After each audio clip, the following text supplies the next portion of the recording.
there in podcast land. Welcome back to Land of Lincoln Credit Union's Bank on Learning More. We are back for our third episode of season 2, cooking right along. It's just flying through. This is Kayla Hittmeyer, and I am the Chief Marketing Officer at Land of Lincoln Credit Union, and I'm here with Katie Zaloga, our Marketing Coordinator. Yes, she's just like I say every time, my right hand, chickadee. So we're going to talk a little bit today about, we've come across some articles and some interesting facts about just the fact that we have a certain psychology within all of us that makes us have the responses and the behaviors that we have with money. Yeah. And this came up in, we offer obviously financial literacy. Mm-hmm. That's why we have the Apple. And so we provide financial advice to our members and to non-members and anybody out there who's trying to get themselves into a better position. But it kind of became, over the years when you watch this and you see people come in and get the advice, or they're told, you need a budget, you need this and that. And unfortunately, sometimes things don't change. They end up in the same situation, maybe 6 months later, they're just repeating a pattern. Right. And we see that a lot. Yeah. Unfortunately. I've even been in that situation. I'm a little bit older now, thank God. But when I was in my 20s, I repeated a lot of the same patterns of spending too much and saving too little, and people tell you this advice and they tell you what to do, but you just sometimes don't follow it or don't heed the advice. And so I thought, there's got to be something to that. Stubbornness? No. Stupidity? Maybe, in my case. In a lot of people's cases. Yeah. So when I really kind of started looking into it, it's literally comes down to you have a psychological makeup. Yeah. About how you spend your money or how you don't spend your money or how you view money. And it's really basically, you see those repeated patterns in families because it's a lot of times based on experience. Oh, definitely. Yeah. It's kind of that whole, what do they say? Nature versus nurture. That's it. That's the one. Is it environmental? Is it learned?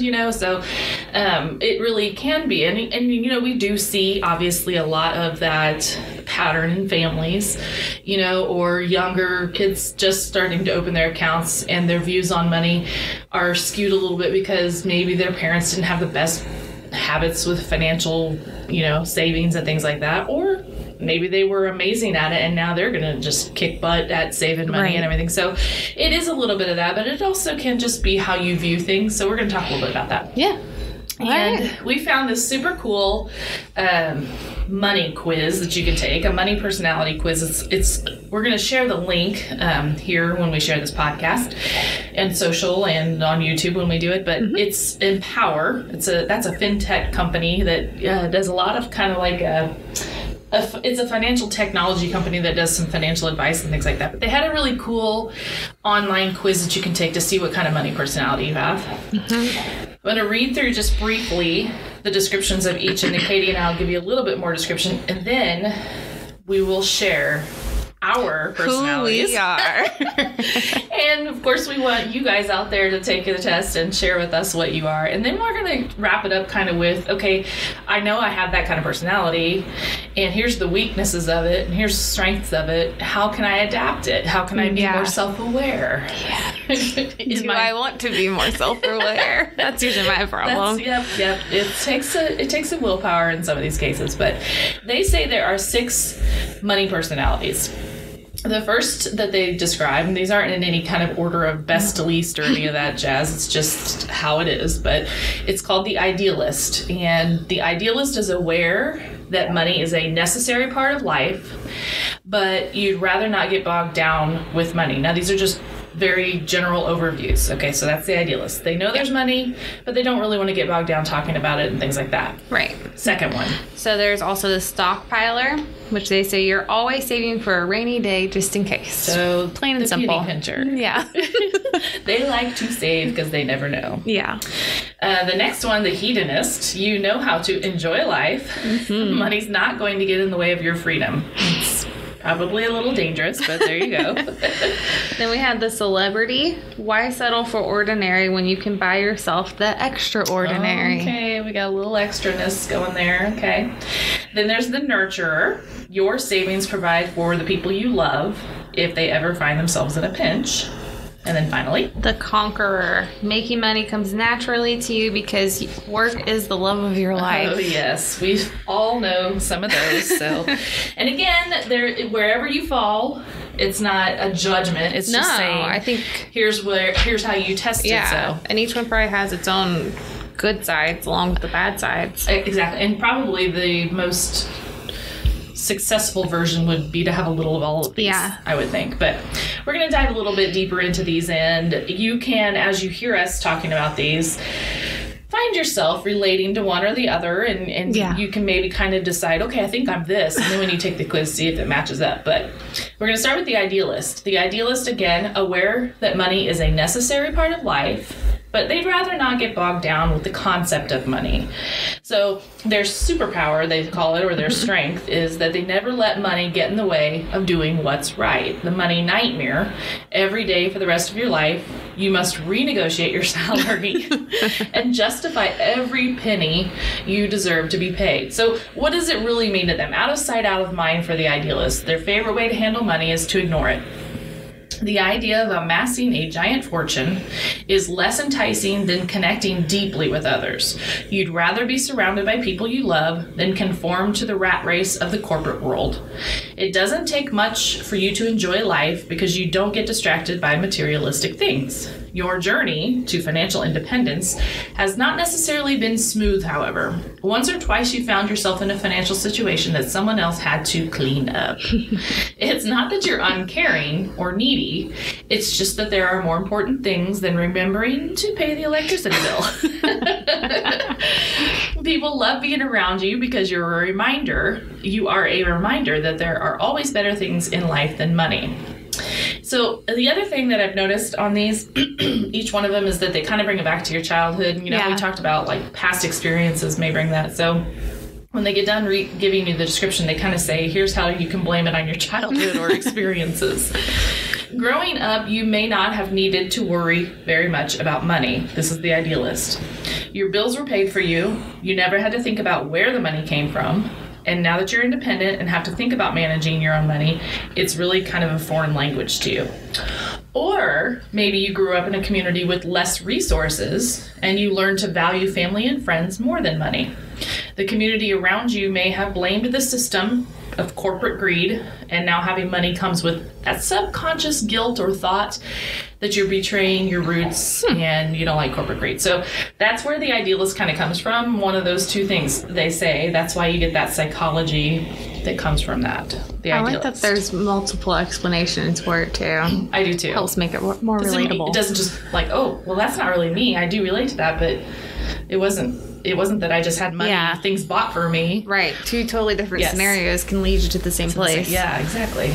All right, so let's talk about the stockpiler. Katie, help us out. The stockpiler, again, you're always saving for a rainy day just in case. Mm-hmm. Your superpower, you've got a sixth sense for finding a great deal. Oh, yeah.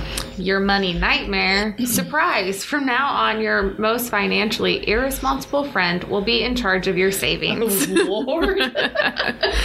What money means to you. You're not cheap, you're frugal. Mm-hmm. Sure, you have plenty of money to spend, but you don't see the point in wasting any of it. After all, isn't it better to have more money than you need than to need more money than you have? Mm-hmm. Yes. Being responsible is one thing, but you wouldn't be entirely inaccurate to say that you're a little turned on by your savings account.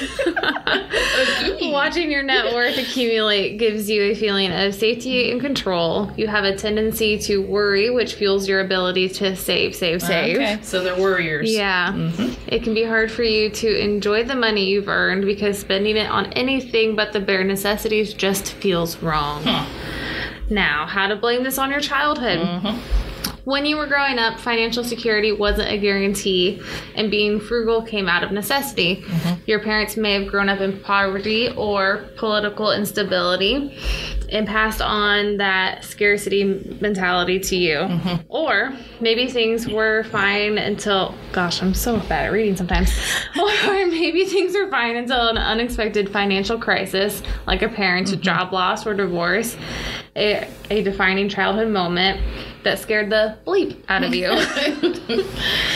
You never internalized the feeling of abundance when it came to money, so you learned to hold tightly to what you have. Money represents survival, and the more you have, the better.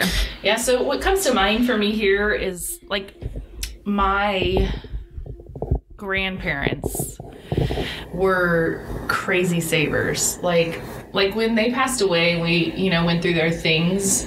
Like, we had to be really careful with throwing out, like, one of my grandpa's sport coats or something, because there very easily could be like $500 stashed in it. Yeah. Yes.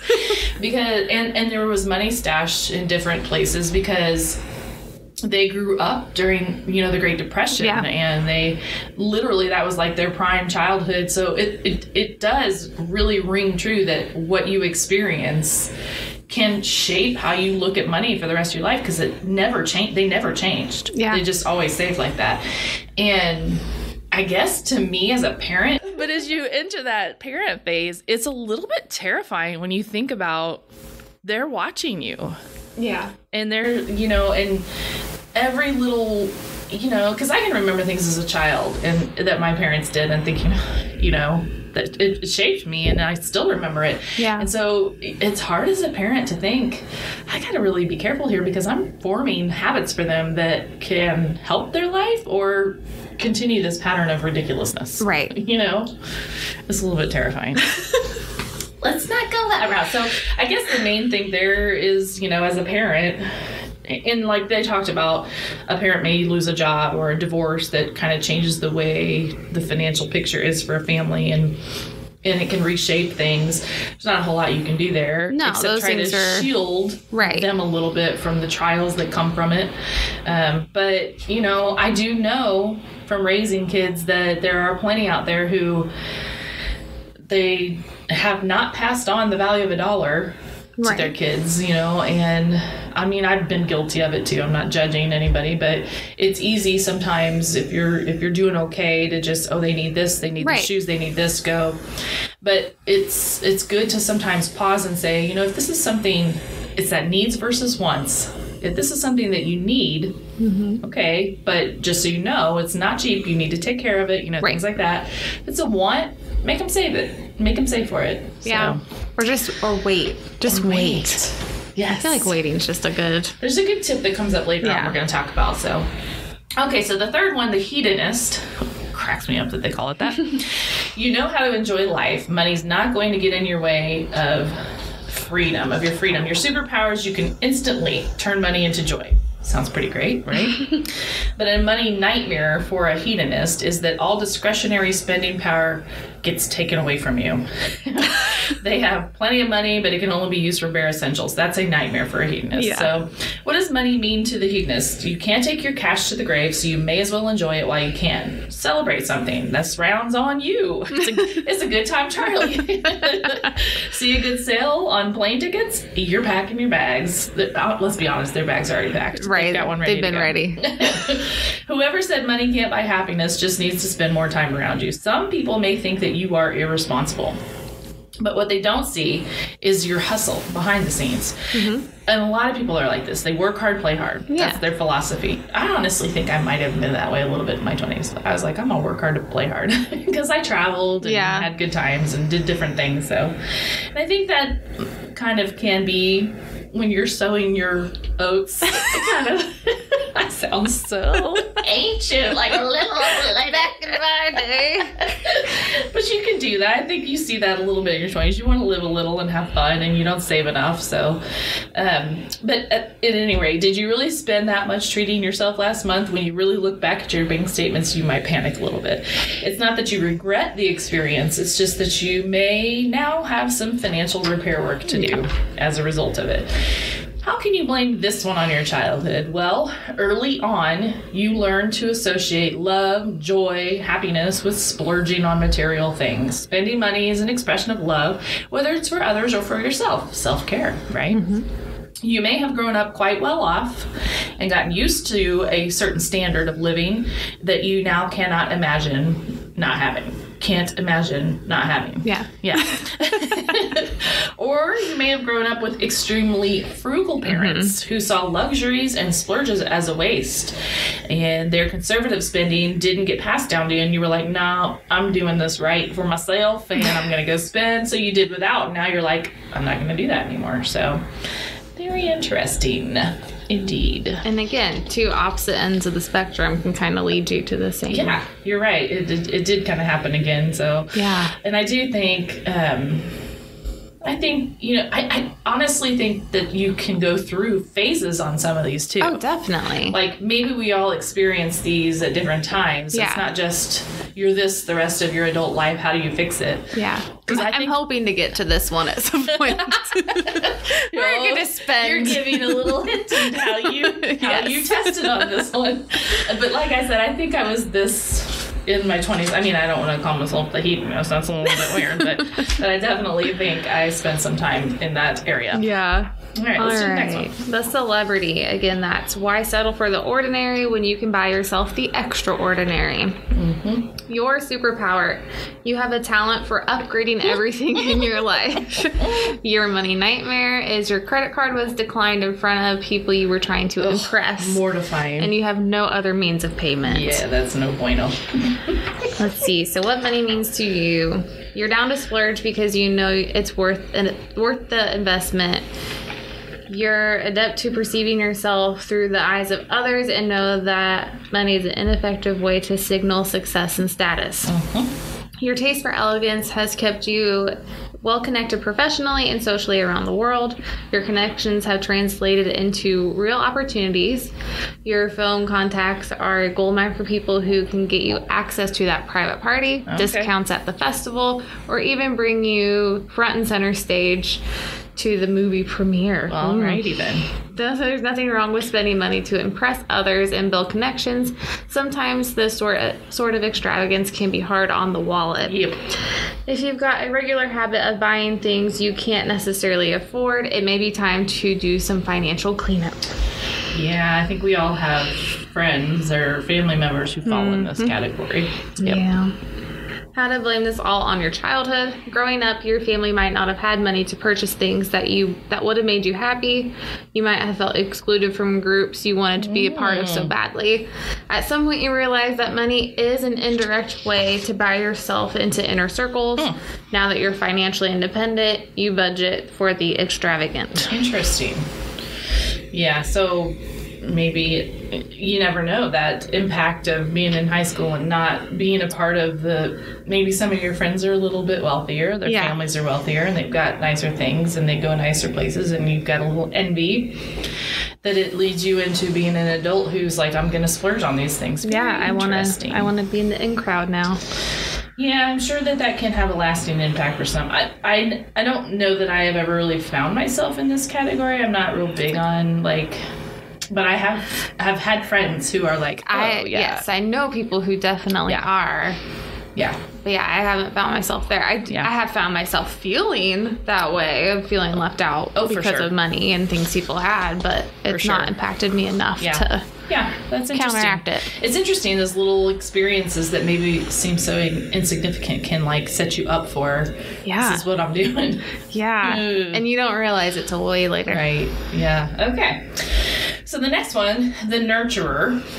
Your savings provide for the people you love if they ever, find themselves in a pinch. Their superpower is you're the one others can rely on always, emotionally and financially. Their money nightmare would be that a loved one goes through a financial emergency and they are powerless to help.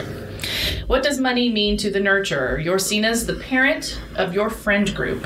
Money is no exception to the rule. Whether it's keeping a spare bedroom that others can crash in or lending your siblings cash they need to make ends meet, you only feel financially comfortable if you know the needs of the people you love are being met. The problem problem is the money you're giving isn't always disposable income. You'd rather go broke supporting others than admit that your own needs are not being met. Oh, wow. Yeah, that's maybe the extreme that we don't want. I mean, I get that you want to help them, but if it gets you to the point where you can't pay your bills, you're not helping anyone. No. How can you blame this on your childhood? Your role as the responsible one was adopted very early on in life. You may have grown up in an environment where your parents weren't always able to meet your needs. You coped by learning to need less. You stepped in as a sort of a surrogate parent for your younger siblings, taking care of those even more vulnerable than you, and this gave you a sense of purpose. Now, you may carry around guilt associated with being the successful one. To quiet that guilt, you redistribute your earnings instead of spending it on yourself. So I could see, I mean, there's a lot of families that, there's the older one that kind of ends up being a sub-parent when the others aren't around. Yeah. There were 6 of us growing up, and my sister kind of played that role, the oldest sister. And then I can also see that last part where, maybe you see that you've come across a phase in life where you're doing a little bit better financially and you just want to help. Yeah. Because others have been there for you, and so. Yeah, you gotta. I get that one. Pay it forward. Maybe that one's paying it backward. Yeah. But just make sure that you're not paying yourself bankrupt. Yes. There's a fine line there. I think. It's nice to be helpful, but if you're broke too, then it's just a circle. Circle. All right, so we have the conqueror, which making money comes naturally to you because work is the love of your life. I wish that one were me. I'll give another giveaway there. That one was not me. Your superpower. You see opportunities where others do not. Your money nightmare. You overlooked a deal that would have made you a billionaire, and you have no one to blame but yourself. What money means to you. Your mentality is work hard, play hard, except without the play hard part. You're missing the fun part there. Yeah. Time is money, and you know how to optimize every minute of your life. You eat, sleep, and breathe productivity. You need to help people. Your number one priority is family, but you tend to spend much more time in the office than you do at home. What can you say? You were born without the laziness gene. You're on an eternal quest to acquire more status, more money, more opportunity to advance. When people tell you to relax, that sounds like a total waste of time. It's not necessarily about the money for you. It's about how you earned it. Achieving is a source of constant validation that makes you feel worthy, valued, and loved. That's why no amount of money ever seems like enough. Deep down, you may be fueled by a fear that others thinking you aren't good enough, and you're determined to prove them wrong. How to blame this on your childhood. You may have grown up seeing your parents value success in traditional ways, such as a doctor, lawyer, business owner. This may have also been an environment where vulnerability and showing emotions were discouraged. Winning was the way to earn love and respect. This evolved into a lifetime habit of trying to get and stay far ahead. Constantly striving for and achieving is how you maintain power control, and money is the yardstick you use to measure your success. I would almost argue that there's another childhood scenario that could lead someone to be the conqueror who's, work hard, no play hard. Yeah. And that's growing up with nothing. I would think so too. I was surprised that wasn't what was coming. Yeah, or growing up with very little and, seeing parents who didn't make great decisions or didn't work hard or something, and it just drives you to be different. Yeah. Or parents who worked hard but just didn't get there. It still wasn't enough. Right. So you want to work even harder to be enough for them kind of thing? Yeah. Yeah. And it's so funny when you listen to these, I can honestly think of, somebody comes to mind. Yeah. Especially for me with 6 siblings, okay, that's that brother and that's that sister. And, it's kind of funny when you see that. But so the next step we're going to kind of chat about a little bit, we're going to include the link for you to take this quiz if you want to. And you can kind of go and see where you fall. Although listening, you may have already had, okay, I'm definitely this, or I'm a little bit of this and that. Yeah. But you can go there, it's Empower, and they'll give you that, and you can kind of see where you fall. And then the big question is, if you get pigeonholed into one of these categories and you find some parallels and you think, okay, yeah, that's definitely me, and that's just where it comes from, and now I feel validated, but can you change it? That's been the big question. Can you change behaviors to start to get a new pattern? What can you do? What habits can you change that start to change that behavior in your mind, thought, and your process? So, are we going to tell them what ours were, or are we going to do that at the end? Yes. No, heck yeah. Do you need like a drum roll? No. What were you? I was the stockpiler, which surprised me a little bit because I'm like a chaotic saver, not a like strategic saver. Like I just like randomly tuck money away. I don't like. Okay, there's no plan. There's no plan at all. All right. And I do splurge here and there, and then I randomly want to save on stuff here and there. Okay. So like I'll buy something big, so then I want to like buy less of something small at the grocery store to try to make up for it. Okay. I don't think there was like a full category that explained me, but But well, there was another article that I did see that said there's the like crazy saver, like they save everything and they save all the time, and then they said there's the saving splurger. Yeah. So they'll save, but then every once in a while they're like, I got savings, I'm going to splurge on this. Yeah, I think that's more me. So you kind of find yourself there. Because like this sounds more like my brother, and I'm like a junior version of that because he's really good at saving. It all makes sense, yes. So did your parents instill saving in you? We were raised to not overdo it. Okay. Get what you need and maybe, treat yourself here and there. That makes sense. And our dad's very frugal, like compare your prices, all that. So I think we just kind of learned from them. Yeah. And my husband's the same. It's a little bit annoying. I'm not going to lie. I can research like one product for a whole day. That is Steve. Yes. That is my husband. And I will I don't even take it to like a month. Like I'm finally like, you need to make a decision. Like, and I think I get so annoyed by it that I will just go buy something. Yeah. And he'll be like, what's the price? I'm like, I don't know. Yeah, I want to know if it's the best for the price. Yeah. And compare and cross compare. Yeah. Oh my gosh. And it drives myself nuts, but I still do it. Yeah. So where do you think I fell? Well, as you were reading it, I was like, yeah, I can see how you fell into this and that's who you are. And I think you are the nurturer. So, yeah, I'm not going to go bankrupt helping people. I can tell you that. But I did test with the nurturer, and I thought back on the questions, and I thought, that's interesting. But, I mean, I think for me, some of the answers to the questions were like, what do you spend the most? It's really my kids. Like, when I sit down and think, I'm buying a ton. I might splurge on a purse, okay? Yeah. I do like to buy a good purse. but yeah, I mean, it's that or, helping out if a family needs it and stuff. I think my questions, I did kind of answer that direction. Yeah, I think you are a generous person. Well, that's sweet of you. But I will be honest with you, it wouldn't have been that. And that's why I say I think it's a life stage thing, because I couldn't have been that 10 years ago or 15 years ago or 20 years ago. Holy cow. So I think you do kind of find yourself shifting in and out of these as you have the ability. So, interesting. So if you did find yourself, once you take the quiz, in one of these areas, how are some things you can be a little bit more self-aware to get them changed? Let's talk about the idealist, the stockpiler, the hedonist, the celebrity, the nurturer, and the conqueror. What little changes in thought or money habits can each of you find yourself in one of those to try to adapt your personality a little bit, your money personality a little bit? So the idealist, you're aware that money is a necessary part of life, but you'd rather not get bogged down with it. This is the one that said they don't want to think about it. They'd rather just put it out of their mind and live life, but then they find that they didn't pay some bills and things like that. Right. I would suggest a lot of auto payments for that person and auto savings.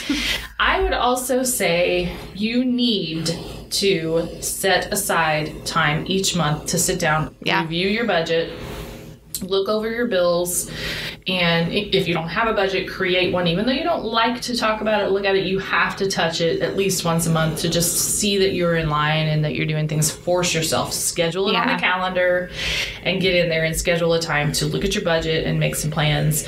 No, you don't have to get bogged down with it, but you're at least putting it in your mind once a month. Right. That's my advice.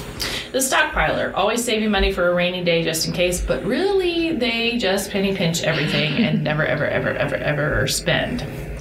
I think in this case, this is another scenario where it might make sense to look at your budget, and you're not necessarily spending it on frivolous items, but maybe you're going to look at, okay, how can this better the value of my home? Mm-hmm. How could I get more value out of this investment or something? So you're looking for things like we talked about a minute ago, and, you ask yourself before you spend the money, will it have the same value to me in a year? Yeah. A stockpiler could look for things that they're going to spend a little bit on that they know will continue to bring them value. Yeah, and if if you haven't gotten to investing yet, that's a way you're not throwing your money away, but it's still gonna be worthwhile later in the future too. Yes. Hedonist, they know how to enjoy money. Money's not going to let them get in the way of freedom. I mean, we kind of all know here that it's easy to just say you need to probably think a little bit more about the things you're spending money on, and you want to have fun. They like to have fun. They don't want it to get in the way of their freedom. But this is another situation where they really probably need to buckle down and make sure they're taking a peek at a budget. Yes. Go ahead and budget yourself a set level of money each month that you can use for those things that you enjoy. Those you're living life and having fun with it. But force yourself for a few months to stay within that budget area. Yeah. And see if you can kind of start to bring that back a little bit, because it can get out of control. The celebrity. The celebrity. Oh, that's where you're using your money to impress others. Mm-hmm. I feel like that one's like It is a deeply rooted situation. That's I think probably, again, we really keep harping on the budget, but a good place to start there would be to track your finances, track your financial statements for the last 3 months, and take a look.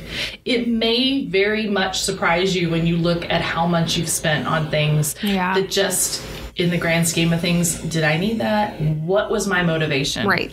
Really ask yourself before you make that purchase, or when you look at a purchase that you've made, why did I do that? Right. And did it pay off? Yeah. And I mean, maybe journal a little bit. And if you find that you did a purchase, or you did a thing, or you made it, you purchased something, or you went somewhere, and it was literally, if you're honest with yourself, just to fit in or be a part of something that you wanted to be a part of, start to think to yourself, is that important? You know, it's going to take some inner reflection for a person who falls in this category, but I think if you did some journaling, did some budgeting, you could start to maybe try to change your mindset a little bit there. Some self-therapy there. Yeah, I'm agreed. And if you don't end up finding somebody, journaling's a good thing. Yeah. Tracking, keeping an eye on your finances, and really literally right now, they tell you to do a food journal sometimes when you're trying to lose weight, and just sit down and say why you ate that.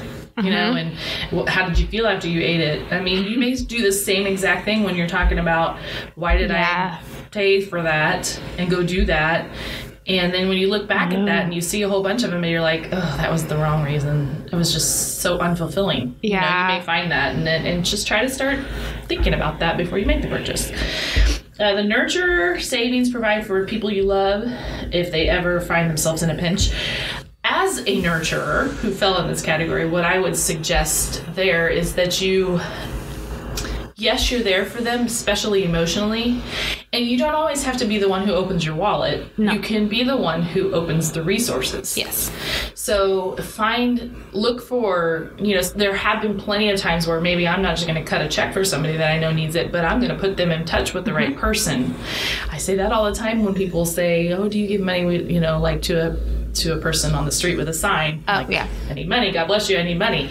You're going to do them a whole lot more good if they're receptive to it, to say, I know this place that gives services. Go get a hot meal, go get a shower, and they'll even help you make a resume, and find out what your skill set is.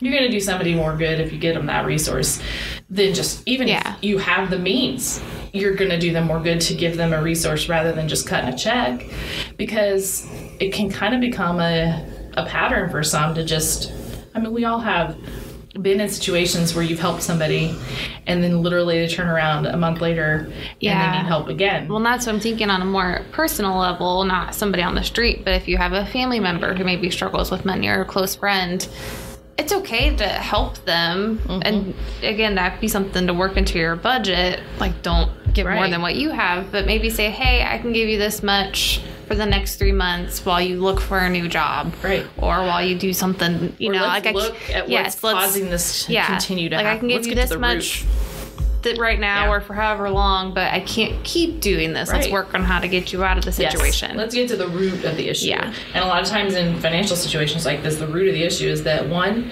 they aren't budgeting. Yeah. 2, they aren't saving. And they think they can't because they have a lot of bills. Right. Well, we have on our website alone all sorts of advice on, okay, how do I even start to save when I have all these bills? There's ways, believe it or not. You can save even when you're in debt. Yep. So look for those things. So as a nurturer, just help them find the resources and don't enable them because it only gets you into a bad situation. Knowing people in those situations, I would recommend always putting like a cap. Like, I will help you until this point. Yes. Yeah. The conqueror, the last one, making money comes naturally to you because work is the love of your life. So these people are work, work, work, and no play. Thing. I have an older brother who I would say falls in this category. Work, work, work, and doesn't play a whole lot. Sometimes he does, but it's a lot of hours, you know, and a lot of being frugal and things like that. So, and I'm constantly harping. I'm like, you got to just take some time off for yourself and relax and unplug, and it doesn't matter. It completely falls on deaf ears. So I think this would be a tough one to fix. And again, if you find yourself in this mode, it could possibly become a health thing for you. A lot of the people that are in this category have a lot of undue stress on their bodies. It starts to manifest itself as a physical ailment because you have just worked. You're stressed, you worry. So you've got to find some sort of an outlet, something. And I'm not necessarily saying take all your savings and go splurge on some huge vacation. No. But find something that treats yourself a little bit so that you can disconnect and find ways to just unwind a little bit and not be so wrapped up in it. Just one simple hobby that's... Yes. And again, you just start with a journal. Yeah. Do a little writing each day. Maybe reading a little bit that helps you kind of find ways, but that's it. So hopefully you guys have found this interesting. Again, we'll share the link for you to take the quiz and you can see what kind of bunny personality you have. And then when you're done doing that and you're done listening to this, we, of course, you know, here at Land O'Lakes Credit Union now we have like 50 certified financial counselors because we just had a whole bunch of new ones. We had a bunch of new graduates. So on our staff alone, we've got close to 50 different certified financial counselors who offer free financial counseling. So they can talk through all these things about how you can change those habits and how you can adapt your personality a little bit so that you can get to a position of financial wellness, which is our entire goal. Yeah. That's what we want. So thank you for joining us. We will be back again next week. But in the meantime, we want you out there to bank on learning more.